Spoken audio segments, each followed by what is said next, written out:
Hello everybody, welcome back to the table. Today we are taking a look at the Olight branded O-Knife. And so this knife right here is a very recent release they just came out with, and very smart of them to branch out from flashlights into the knife business because these knives sold out near instantly. So the day they were released, especially this blue variant, is now gone. Hopefully they'll restock it, but they definitely should bring out more knives to the market.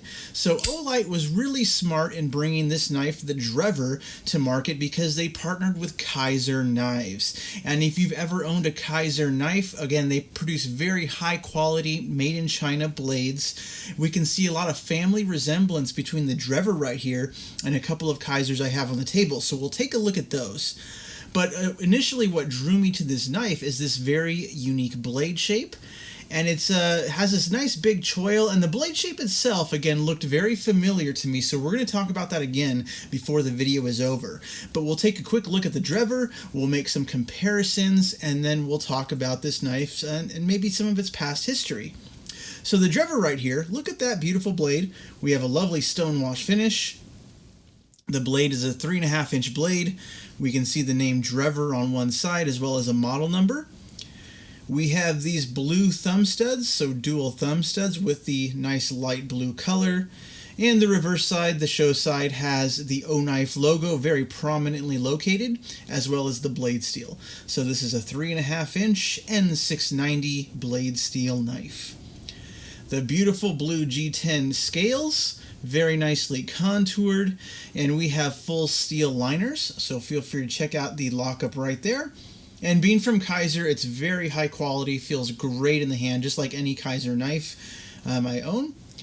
Taking a closer look though, look inside the construction of this knife. You can see the holes cut out to help lighten the weight of the blade of the knife. And so overall weight, comes in at 3.42 ounces. So very nice, small EDC capable knife, meant to be very carryable. And speaking of carryable, they did put a deep carry pocket clip on it. And now, unfortunately, that is one downside. It is only a right-hand side carry tip-up pocket clip. So there's no way to reverse it. You could always take the clip off, of course. And there's no lanyard hole. So no lanyard option, just a deep carry pocket clip with the steel satin pocket clip there. Right out of the box, though, we have really great action. So this, again, is impressive. You can see the centering is perfect, and that flipper just makes this blade shoot right out of the handle.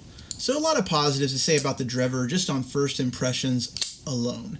And so Olight has done a great job bringing their very first knife to the market. Some of the things the knife came with kind of reflect something you might expect to pay more for, but this knife, with the coupon code, it was around 40 bucks, I want to say. So it was a nice budget knife. But if you've ever bought a Kizer knife before, the packaging might look very familiar. We get the gray colored cleaning cloth, this time having the O-Knife logo. We get a little pouch, and this is kind of unique. Most Kizers I bought do not have a little pouch. But that actually also came with this little copper coin. So take a look at that. Super cool to see the Drever logo. Hopefully all their knives will follow suit, so you can, in addition to collecting the knife, you can also start collecting the coins as well. So that's really cool. But let's make some quick comparisons between the O-Knife Drever as well as some other Kizer knives I have on the table. So when I first pulled this out of the box, the solid construction did remind me quite a bit of the Kizer Swag's swayback. And this is one of the original production swaybacks with thumb studs and flipper. But look at the steel construction, the steel liners with the G10. This knife, just like the Drever, also has these cutout steel liners, so you can see the same style of cutouts in there. Very neat. And that is, again, one of the things that really made me draw an instant comparison. Just the size and thickness of the liners make it very comparable. And so the swayback was also a relatively recent release, I'd say within the last year or so. And same thing with the Kizer Infinity right here. And so handle material is different, but take a look at the pocket clips on these two knives. We have the identical deep carry pocket clip, with the Infinity simply being black coated. And so again, another way we can see these Kizers are very comparable to each other. And so when the O-Knife was first released, there were a lot of questions of, okay, who did they have make this knife? And Kizer very quickly and publicly came forward and said, yes, we were the ones partnering with Olight on the Drever. And it's super obvious they did so regardless because of all these family resemblances with these knives. So we have the Infinity, we have the Swayback, and we have the Drever. And so in terms of size differences, you can see, of course, the Drever is larger, and that just so happens because I own two of these smaller Kizer knives.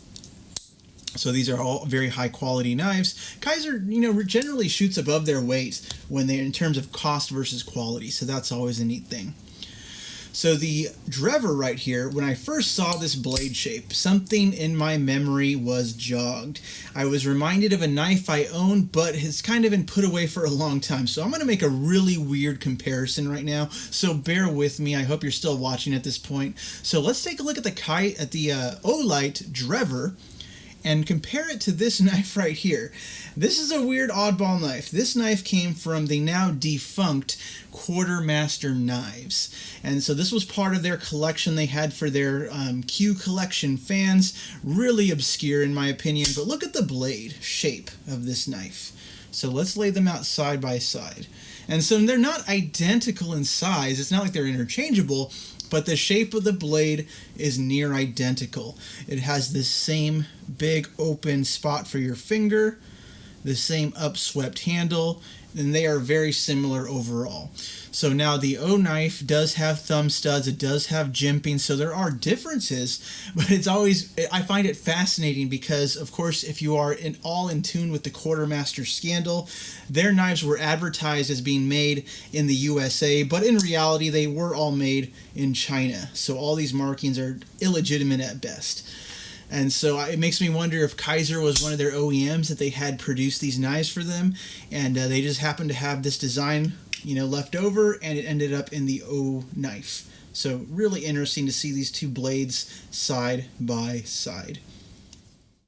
So that was one of the reasons why I was immediately drawn to the Drever, just to make this one comparison alone. Because again, this knife is just a weird oddball design, one of the few knives they actually brought to market. And it's a high quality knife by all means, but it is, in my opinion, illegitimate because it falsely advertises that it was made in the USA when it was not. On the other hand, O-Knife is unapologetically made by Kizer, made in China, but still a very high quality budget carry knife. So in my opinion, it makes me excited of what we are going to see coming from the future of O-Knife knives. So I love Olight as a flashlight company, a lot of great value you can get there. So now that they're dabbling their feet in the knife industry, I am very excited to see what they bring out, and we're going to be keeping an eye on them for sure. So I hope you enjoyed watching this. We're taking a first look at the Blue G10 version of the Drever. If you have any questions, feel free to leave a comment below. I love reading your comments. Always happy to share these knives with you on my channel. But I hope you all have a great day. Have a nice night. Goodbye.